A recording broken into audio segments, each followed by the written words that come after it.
Well, the EU is pushing for a defence deal with Australia that would in particular highlight more work on joint operations and also intelligence sharing. Joining me live is the Acting Prime Minister and Defence Minister, not the acting, but the actual Defence Minister, Richard Marles. Appreciate your time today, thank you. So what do you make of this? Is this something Australia is working on that you would like to do in principle? Obviously, there'd be plenty of detail to work out. Look, we really welcome the intent on the part of the European Union.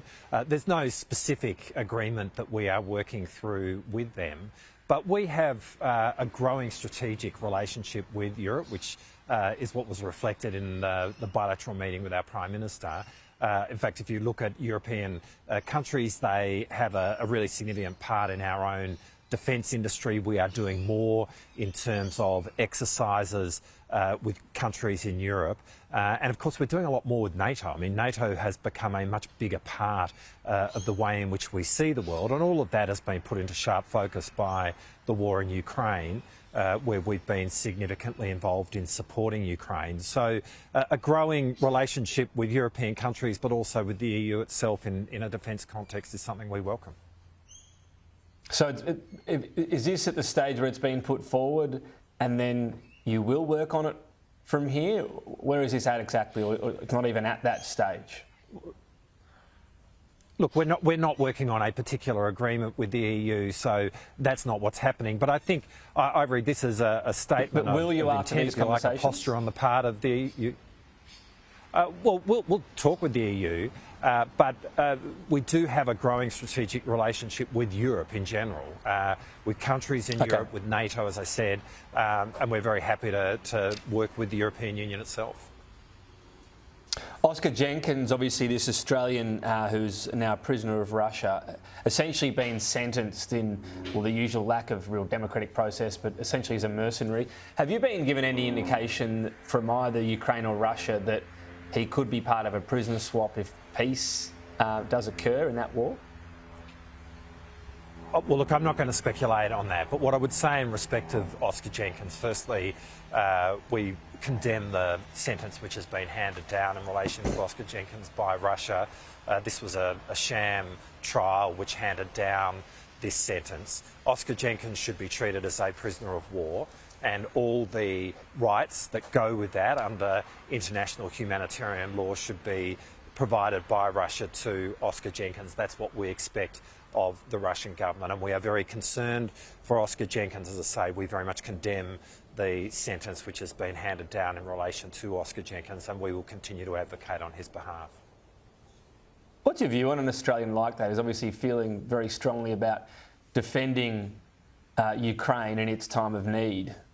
Is that someone you see as brave?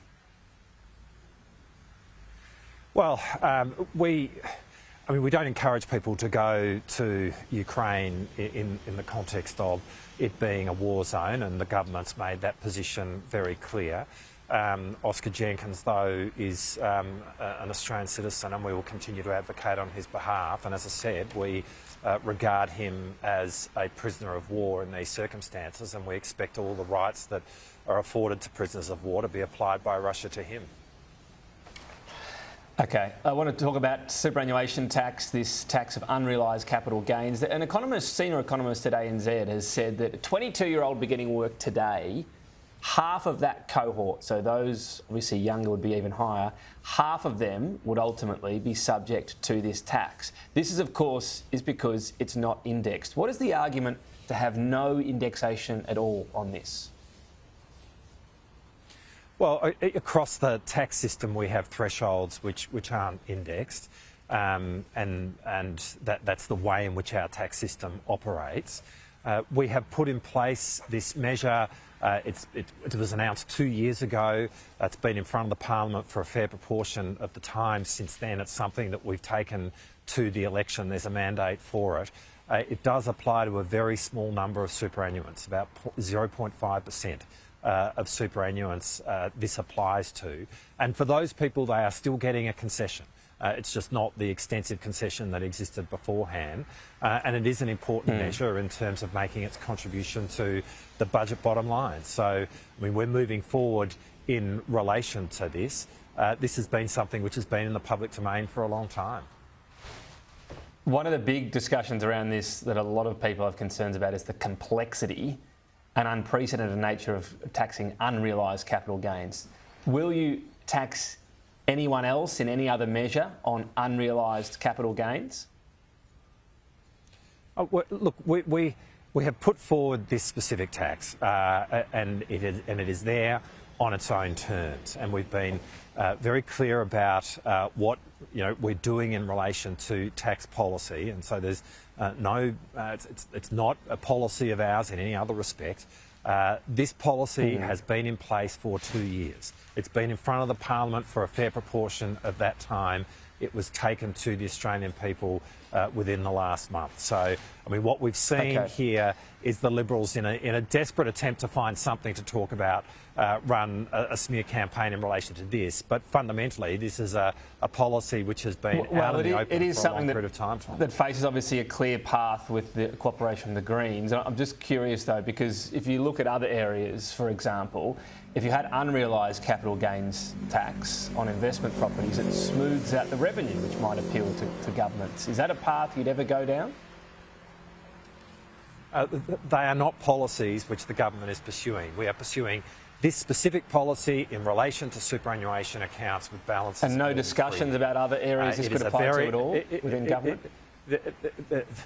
This is a policy which is about superannuation accounts in excess of $3 million, and it is about not removing the concession entirely, but just reducing the extent of that concession. And as I said earlier, it applies to a very small number of superannuants, and that is the extent of the policy. It doesn't go further than that. That's what we put into the public domain. That's what was in front of the Parliament. That's what we took to the election, and that's what there is now a mandate for. Ed Husic and Mark Dreyfus were jettisoned from Cabinet. You effectively made that happen, didn't you? Look, I'm not going to go into all the speculation which is out there. These are collective processes, and they're difficult processes. And the processes are difficult because of something that is good, which is that we have an enormous number of people within our caucus who have considerable talents. We've got many more people within our caucus who could serve as ministers than there are ministerial positions. And so the processes that we go through after every election to choose a ministry are obviously very difficult. I'm really confident about the ministry that has been chosen. I think it's going to do a fantastic job, but in saying that, I very much acknowledge the contribution which has been made by both Mark Dreyfus and Ed Husic. Both served with distinction. We are very grateful for their service, as I'm sure are the Australian people, and they have every right to feel proud of that service. Was Ed Husic too outspoken on Gaza for a Cabinet member? Look, again, I'm not going to walk down those paths, Tom. Ed Husic has had a distinguished career as a minister in the government, and it's one about which he should feel very proud. As I said earlier, and I've but he's just been jettisoned, so you're wondering why. During the course of last week and this. Well, yeah, there are, as I said earlier, these are difficult. Fair enough to want to know how much someone's allowed to talk out when they're in Cabinet. Did he go too far? Again, I'm not going to walk down that path, Tom, other than to say this. These are very difficult processes because there are so many people within our ranks with talent who have capacity to serve as ministers, and far more people than there are ministerial positions. And it obviously makes these processes difficult. They are collective in nature. That said, the ministry that we have chosen, I'm really confident, is going to perform very well on behalf of the Australian people. Acting Prime Minister Richard Marles, appreciate your time on this day. Thank you. Thanks, Tom.